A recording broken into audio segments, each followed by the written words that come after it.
Hi guys! Today we're going to talk about cubism.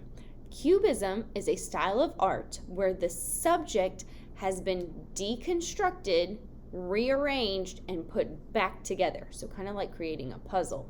We are going to create a super cool tree.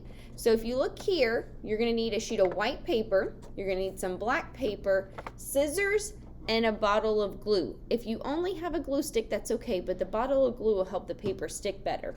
So if you look at our tree, this tree really isn't realistic. It's been broken down, deconstructed, and then rearranged to put back together. But you can see that we are still creating some Y branches with our tree branches. Okay, so let's get started building our tree. And after it's built, day 2 of our project, we're gonna paint inside those sections with some fall colors. So let's get going. You're going to need scissors, a bottle of glue, and some black paper. So first you're going to cut a small rectangle out for your tree trunk. You're going to use a small line of glue and you're going to glue your tree trunk in the middle. Don't glue it all the way to the top though, because we're going to stick our branches. Next, cut some very, very thin lines that you're going to use to make all of your tree branches. Super thin lines, all right? So we're not gluing anything yet. You're going to place your tree branches where you think they might go. So again, don't glue them yet so you can easily move them around. So you want to make sure that you're sticking them behind your tree trunk. That way they're covered up. And you want to make sure that your tree branches are going from the tree trunk all the way off your paper. So it should stick off a little bit. So you're going to place your glue bottle, your line of glue, on the white paper, and then you're going to take your black sheet of paper and stick it on top of that. So one small thin line and then stick it right on top. We don't want to Hulk squeeze our glue bottles, just a nice easy squeeze to have a very thin line of glue and put your black strip on top. All right, so now you're going to have to do a little bit of measuring. You have a bunch of extra black strips. You're going to take it and measure it. So I drew my glue line and then I placed it on top.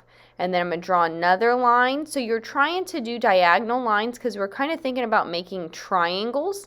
And notice my tree branches fit inside another, within that triangle, within that first big branch, okay? So take your time, and all you're going to do is just kind of play and figure out how to make some Y branches. How are you going to make sections? Now, like I said in the video, you're going to be painting inside these sections. So you don't want them to be too tiny because it could be really hard to paint them. So glue on the white paper, take your black strip, measure, trim it, and then place it in there where it needs to go.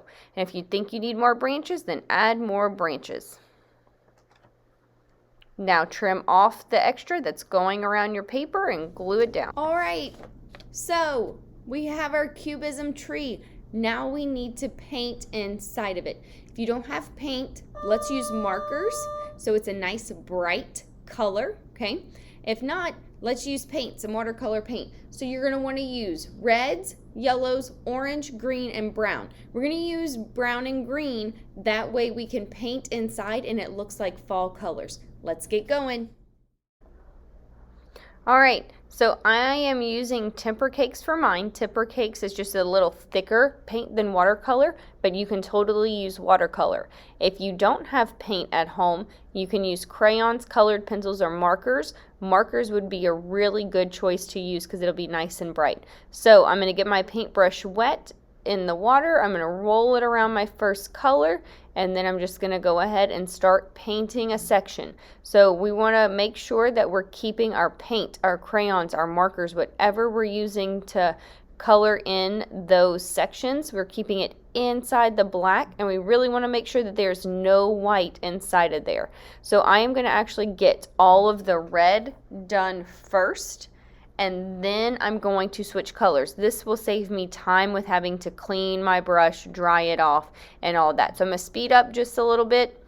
That way we can get this done and you can get to working on yours. So notice I'm not putting all of the reds next to each other. I want to space them out because, like I said, we want orange and yellows and greens and browns in it. You might have more sections, you might not, but just kind of space them out and see maybe like 2 sections per, big branch area for, a color.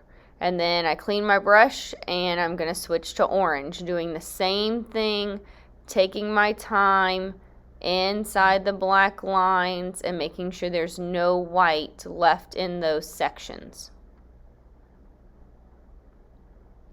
Make sure you're holding your paintbrush by the sleeve of it. We don't want to get paint all over your hands. If the paint looks a little thin, once it's dry, you can go back and paint on top of it. Make sure you have a placemat underneath your work so you can don't get paint all over the table. So again, switching to yellow, just filling in each section by section, taking my time, and I'm not rushing, guys. I made this go faster. I'm no way painting that fast. So make sure you take your time and pay attention to your lines and where you're putting your colors at, because you don't want one section to be all yellow. And then I'm going to switch to green. So I decided not to use brown. I just kind of ran out of sections and I thought the green looked really good in there without the brown. But maybe you choose to do brown and not do green. It's totally up to you. As long as you make your fall tree stand out and all of the areas get colored in, you are good to go. And I hope you guys had so much fun. This was really one of my favorite 2nd grade projects to do. So can't wait to see what you guys come up with. Make sure you clean up your mess. How amazing does this look? All those beautiful fall colors in your tree. So remember, this style of art is called cubism. You deconstructed the tree, broke it up, and then rearranged it. And then we used marker, crayon, paint, whatever you wanted, and colored inside those black lines to make an amazing fall tree. I can't wait to see your artwork, and I want you to tell me in the comments one thing that you really enjoyed about this project. All right, guys, I'll see you next time. Bye.